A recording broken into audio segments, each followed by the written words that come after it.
அனைவருக்கும் வணக்கம். ரிஷபராசினியர்களுக்கு மிக மிக சக்தி வாய்ந்த இந்த இருவரால் உங்களுக்கு அடுத்த 7 நாட்களுக்குள் இவை கிடைத்தே தீரும். அப்படி என்ன மாதிரியான நன்மைகள் எல்லாம் ஏற்பட இருக்கு, கிரகநிலைகளின் ரீதியாக அமையிருக்கும் சாதகங்கள் என்ன, பாதகங்கள் என்ன, மேலும் என்ன மாதிரியான முன்னேற்றங்கள் எல்லாம் உங்களுடைய வாழ்வில் ஏற்பட இருக்குது, குறிப்பா இத்தருணங்கள்ல கிரகங்களுடைய சஞ்சார நிலைகள் என்ன, அதாவது நிகழ இருக்கும் டிசம்பர் மாதம் 4ஆம் தேதி முதல் 11ஆம் தேதி வரை உள்ள அடுத்த 7 நாட்கள் என்ன மாதிரியான நன்மைகள் எல்லாம் ஏற்பட இருக்கு, குறிப்பாக கிரகங்களுடைய சஞ்சார நிலைகள் என்ன என்று பார்க்கும்போது ரிஷபத்தில் குரு வக்ரகதியிலும், கடகத்தில் செவ்வாய் நீச்சம் பெற்றும், கன்னியில் கேதுவும், விருச்சகத்தில் சூரியனும் புதனும், தனுசு ராசியில் சுக்கிரனும், கும்பத்தில் சனி பகவானும், மீனத்தில் ராகுவும் சஞ்சரிக்கிறாங்க. இந்த கிரகங்களுடைய சஞ்சார நிலைகளின் காரணமாக ரிஷபராசினியர்களுடைய வாழ்வில் குடும்ப சூழ்நிலை ரீதியாக உத்தியோகம், தொழில், வியாபாரம், கலைத்துறை, அரசியல் துறை, மாணவ மாணவிகள், விவசாய துறையினர், பெண்மணிகள் என அனைவருக்குமே என்ன மாதிரியான நன்மைகள் எல்லாம் ஏற்பட இருக்கு என்பது குறித்தான முழுமையான பதிவை தான்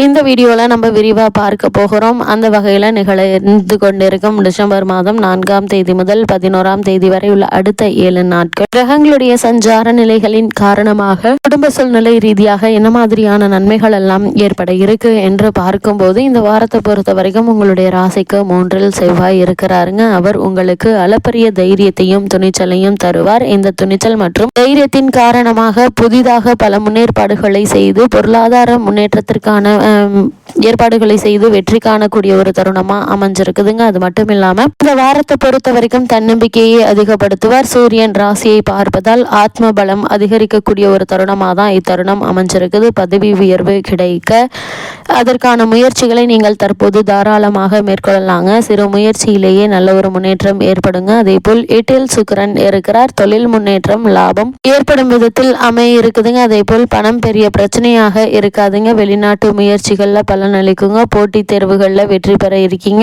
புதிய அசையா சொத்து வாங்கும் யோகம் உண்டுங்க. அதே போல வாழ்க்கை தரம் உயரக்கூடிய ஒரு வாரமா தான் இந்த வாரம் அமைஞ்சிருக்குது. அது மட்டும் இல்லாம இக்காலகட்ட கிரக நிலைகளை ஆராய்ந்து பார்க்கும்போது இந்த வாரத்தினுடைய தொடக்கத்திலேயே உங்களுடைய ராசிநாதன் செவ்வாய் நீச்சம் பெற்றே சஞ்சரிக்கிறார். அஷ்டமதி சனி வக்ர நிவர்த்தியாகி வலுவடைந்திருக்கிறதுங்க. எனவே எதையும் திட்டமிட்டு உங்களால் செய்ய இயலாது.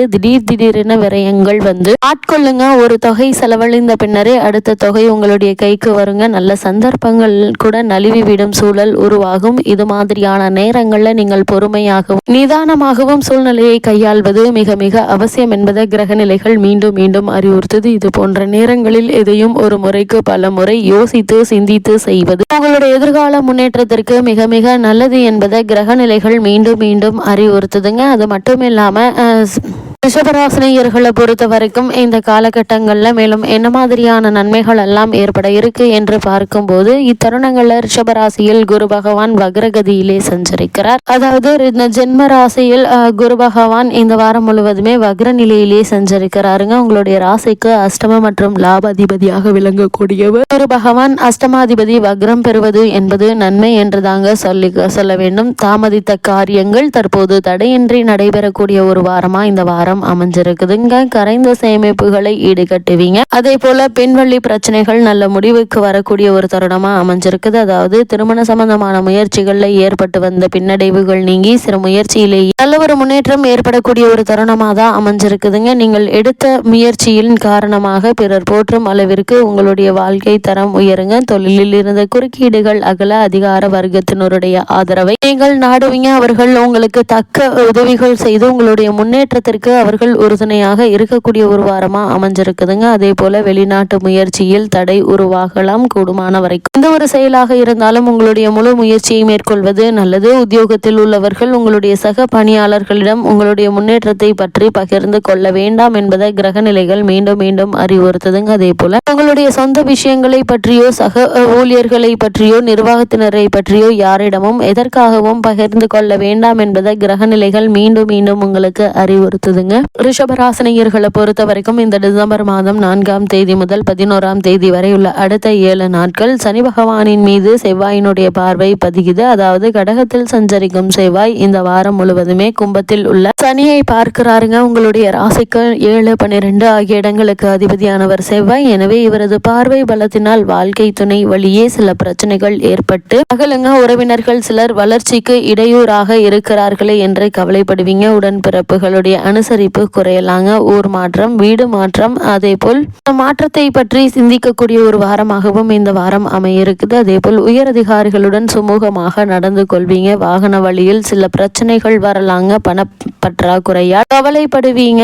இருந்தாலும் நீங்கள் எதிர்பார்க்கக்கூடிய அளவிற்கு பண பிரச்சனை என்பது உங்களை பயமுறுத்தக்கூடிய அளவிற்கு ஏற்படுவதற்கான வாய்ப்புகள் இல்லை. ஏதாவது ஒரு வகையில் உங்களுக்கு வருமானம் என்பது இருந்து கொண்டே இருப்பதால் நீங்கள் கவலைப்பட வேண்டிய எந்த ஒரு அவசியமும் இல்லை என்பதை கிரக நிலைகள் மீண்டும் மீண்டும் அறிவுறுத்துதுங்க. அதே போல ரிஷபராசினியர்களை பொறுத்த வரைக்கும் உங்களுடைய ராசிக்கு 3ஆம் இடமான கடகராசியில் செவ்வாய் நீச்சம் பெற்று சஞ்சரிக்கிறார். அதாவது கடகத்தில் சஞ்சரிக்கும் செவ்வாய் இந்த வாரம் முழுவதுமே நீச்சம் பெற்று சஞ்சரிக்கிறார். உங்களுடைய ராசிக்கு 7, 12 ஆகிய இடங்களுக்கு அதிபதியானவர் செவ்வாய். அவர் நீச்சம் பெறும்போது வாழ்க்கை துணையின் உடல் நலத்திற்காக ஒரு தொகையை செலவிடும் சூழ்நிலை ஏற்படுங்க. வேலை சம்பந்தமாக எடுத்த முயற்சியில் குறுக்கீடுகள் வரலாங்க. பயணங்கள் பலன் தருவதாக அமைந்தாலும் அதனால் பெரிய திருப்தி ஏற்படாது. இடமாற்றம், உத்தியோக மாற்றம் பற்றிய சிந்தனை அதிகரிக்குங்க. அதே போல நீச்சம் பெற்ற செவ்வாய் வக்ரமம் பெறுகிறார். வக்ரகதியில் சஞ்சரிக்கும் செவ்வாய் இக்காலகட்டங்களில் உங்களுடைய ராசிக்கு 7, 12 ஆகிய இடத்திற்கு அதிபதியான செவ்வாய் வக்ரம் பெறுவதால் இடமாற்றம், வீடு மாற்றம் ஏற்படும். ஒரு சிலருக்கு வெளிநாடு செல்லும் முயற்சி கை கூட இருக்குது. திருமண தடை அகல இருக்குதுங்க. அதே போல் திடீர் விரயங்கள் நல்ல விரயங்களாக மாறுங்க. அதே போல் பெற்றோருடைய ஆதரவோடு நல்ல காரியங்களை செய்து முடிப்பீங்க. வாழ்க்கை துணையினுடைய உடல் நலத்துல கவனமாக இருப்பது நல்லது. சிறு உடல் உபாதை என்றாலும் கூட உடனே மருத்துவரிடம் அணுகி அதற்கான சிகிச்சை எடுத்துக்கொள்வது அவசியங்க. அதே போல மகர ராசியில் சுக்கிரன் சஞ்சரிக்கிறாருங்க. மகர ராசிக்கு சுக்கிரன் செல்கிறார். அதாவது உங்களுடைய ராசிக்கு 6ஆம் இடத்திற்கு அதிபதியானவர் சுக்கிரன். அவர் 9ஆம் இடத்திற்கு செல்லும் போது நல்ல வாய்ப்புகள் இல்லம் தேடி வருங்க. அரசு வழியில் செய்த முயற்சிகள் கை கூட இருக்குது.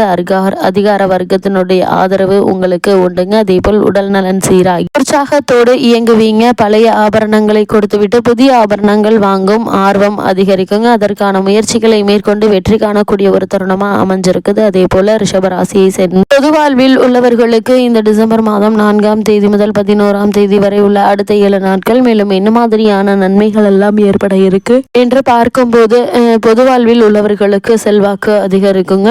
வியாபாரம் மற்றும் தொழில் செய்பவர்களுக்கு எதிர்பார்த்த லாபம் கிடைக்க பெறுங்க. உத்தியோகத்தில் உள்ளவர்களுக்கு வேலை பளு கூடுங்க. கலைஞர்களுக்கு சந்தர்ப்பங்கள் சாதகமாக அமையுங்க. அதே போல் மாணவ மாணவிகளுக்கு நினைவாற்றல் அதிகரிக்கும். பயிற்சி மிகவும் அவசியங்க. பெண்கள் தங்களுடைய பிரச்சனைகள்ல இருந்து விடுபட வாய்ப்புகள் உண்டு. அதே போல மருத்துவ செலவுகள் உங்களால் தவிர்க்க இயலாது. மேலும் என்ன மாதிரியான விஷயங்கள்ல நீங்கள் கவனமாக இருக்க வேண்டும் என்று பார்க்கும்போது சனி செவ்வாய் இணைப்பு அவ்வளவு சாதகமானதல்லங்க. கலத்திர பிரச்சனைகளும் அதாவது கணவன் மனைவி பிரச்சனைகள் அடிக்கடி எழுங்க. ஊர் மாற்றம் அல்லது வீடு மாற்றம் கூட நிகழும் வாய்ப்புகள் உண்டு.